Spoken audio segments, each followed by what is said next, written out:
Chandannagar station দিয়ে যারা নিত্য যাতায়াত করেন তারা কখনো দেখেছেন এই বৃদ্ধ মানুষটাকে? ৬৬ বছরের এই মানুষটা চোখে দেখতে পান না, কিন্তু পেট তো চালাতে হবে, আর তাই দিনে প্রায় ৯ ঘন্টা এভাবেই পাঁপড় বিক্রি করে জীবনযুদ্ধে লড়ছেন হরিপদ দাস।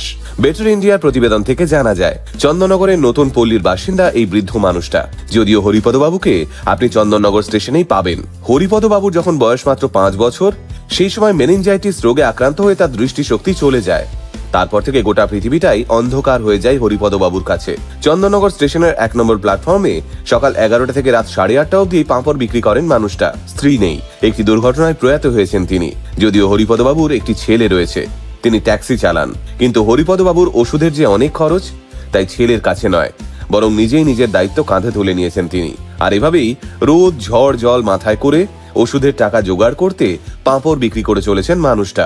এই ভিডিওটা করবার একটাই উদ্দেশ্য, আমরা জানি আমাদের পরিবারের বহু সদস্য চন্দননগরের দিকেও থাকেন, আর তাই কেউ যদি আসতে যেতে হরিপদ বাবুর দেখা পান তাহলে অবশ্যই তার পাশে গিয়ে দাঁড়াবেন।